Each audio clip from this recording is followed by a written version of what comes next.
What's up guys, I'm Phoenix Master 1 and today we got the FEH channel for the Book 8 and also information regarding the upcoming update and the new banner. So I'm going to be discussing all of that and breaking it down.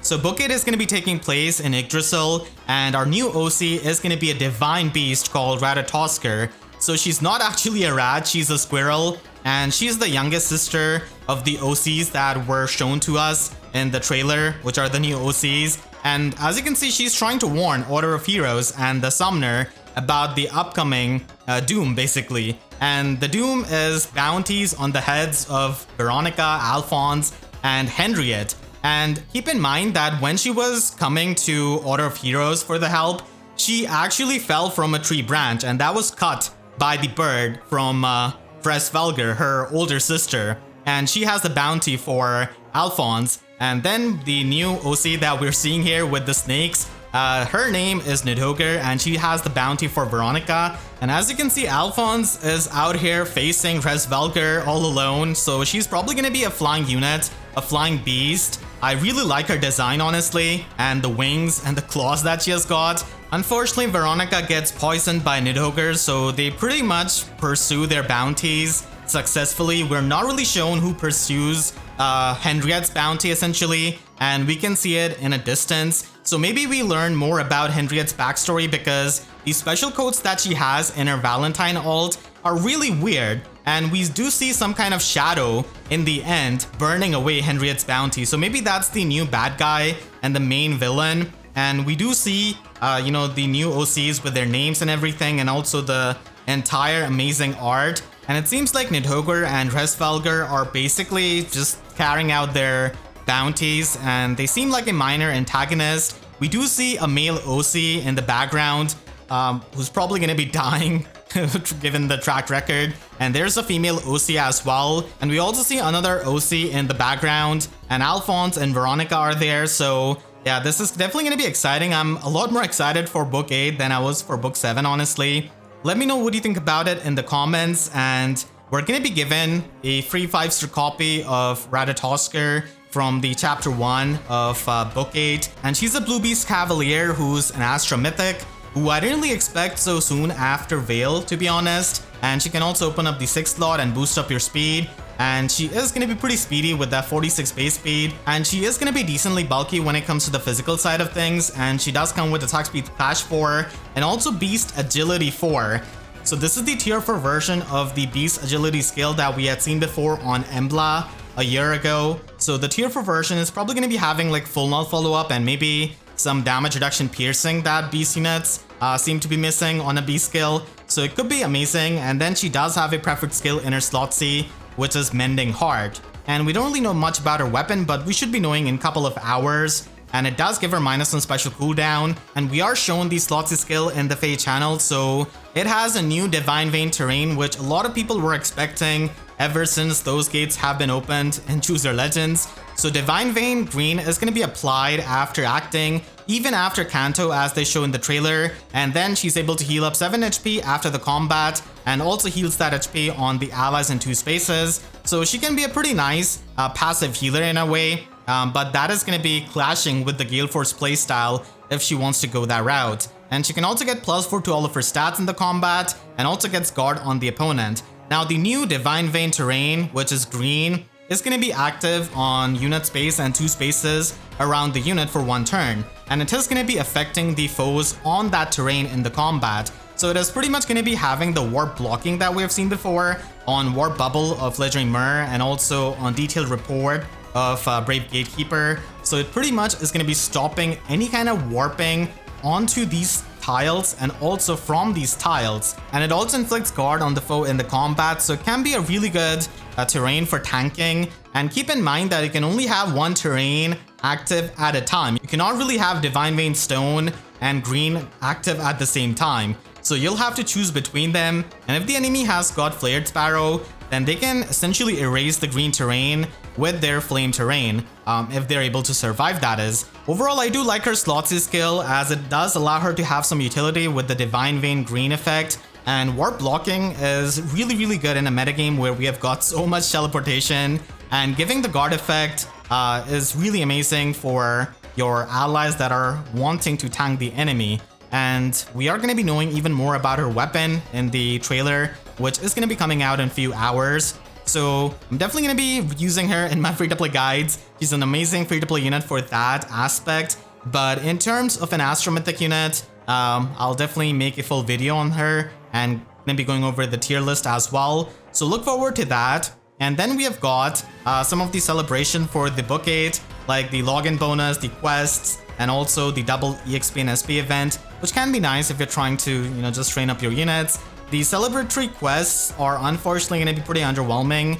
They do give you things in multiple of 8, except for the orbs, which is kind of annoying at this point. And then they also have the Aetherytes quest, which can give you the new structures as per usual. And they also have the new castle design, which actually looks pretty amazing with Yggdrasil. So that is the celebration and the Book 8 part. And now let's move on to the new banner that we have got. So the first unit that we have is Laurent, and he is the 4-star focus of this banner, and he's actually the first colorless tome in the free-to-play pool. And he is a colorless infantry mage with no preferred weapon.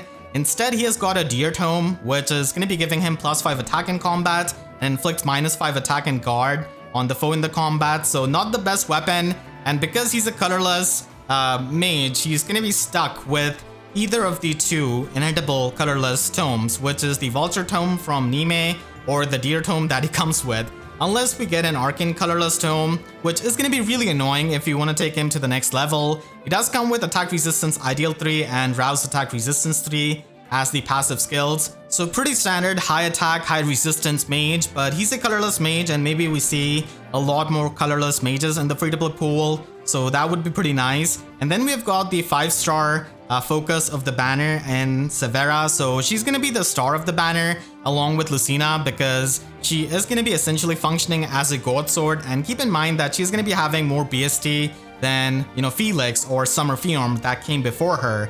So we only know her HP, and she does come with godlike reflexes. Probably has attack speed finish 4 if I had to guess, because she does get the healing, and she is debuffing the Lance Knight for -4 speed and defense debuff. So maybe she has got the tier 4 version of Velocity 4, which gives her the Null Guard, which does have really good synergy with godlike reflexes and trying to loop it. And her preferred weapon does have minus and special cooldown, and it also triggers something post combat, but it's not really a status or a buff. So I'm not really too sure what that is, but I guess again we're going to be seeing it in a couple of hours. So she's going to be a really good godlike reflexes user, similar to Felix. So it's something you can look forward to. And then we've got Inigo as the free quest reward and a 3-star 4-star demote. So he's the sword infantry unit, and he has got attack speed form 3 and rat 3. So maybe we get rat 4 in the future, and he does come with a new inhitable weapon in Null Blade Plus, which gives him +5 attack and speed in the combat, and probably has another effect that we don't really know. So he's going to be having more BST than Lapis, our last instant demote sword infantry unit, and he does have 45 base speed and 44 attack. So it really depends on his super boons if he's going to be taking it to the next level. So for the Inigo fans, this is going to be the merge project option, and unfortunately for the Lapis fans, this is going to be start to one of the many competitions that we're going to be seeing in the 3-star 4-star pool. And we have also got our Grand Tour Battle unit and Validar. So finally he's here. He was teased all the way back in the first teaser trailer of FEH, and he's a red infantry mage as you would have expected, with high attack and high resistance. And he does come with Brash Assault 3 and Attack Ploy 3, which are really outdated skills. At least he does have a preferred weapon in Grimleal Text, which probably gives him +3 resistance and does have guaranteed follow-up attack from the likes of Seeing Things. And it does inflict the debuffs, Panic status, and also Discord status on the foes. And he might actually have some kind of dominance effect, which allows him to get even more true damage.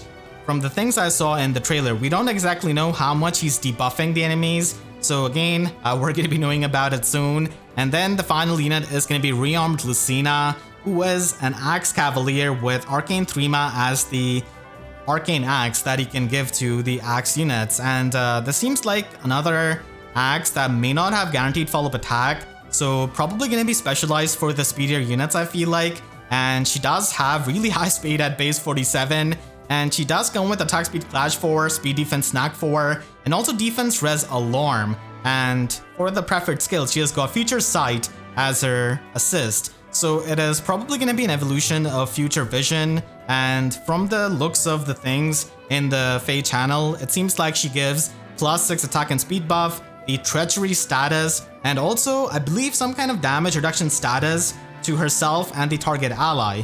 The reason why I say that it's some kind of damage reduction is because of its icon.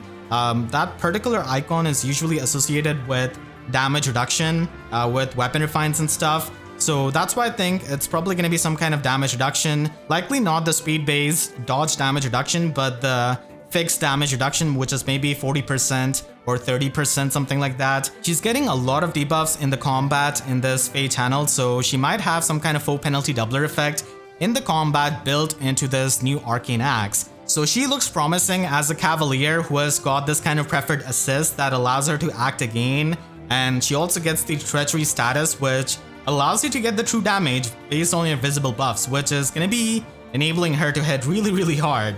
And if she gives out damage reduction, then it can be just really helpful to many of the even slower units if it's like fixed damage reduction. We also have some information for the next update, which is going to be coming out tomorrow or in a couple of hours depending on where you are. So it is going to be enabling you to get the Pharma units from Binding Worlds up to Book 5, which is 5.11 update basically. So entire Book 5 is going to be available, which does mean that all of these units are going to be available. I've sorted them out based on their rarity. So having many of these units is going to be really amazing with all of their skills decked out, and you can also get the attuned skills at the same time when you're going to be redeeming your otherworldly bond in Binding Worlds. So if you're a paying player, then you can definitely try and snag some of these newer units, especially the higher rarity ones like Mythic and Legendary units, and also not to mention Ratatoskr, which a lot of people are going to be getting with like Guidance 4, Soaring Guidance, and also a lot of these Mythic and Legendary units which are going to be due for a Weapon Refine and Remix in the upcoming months.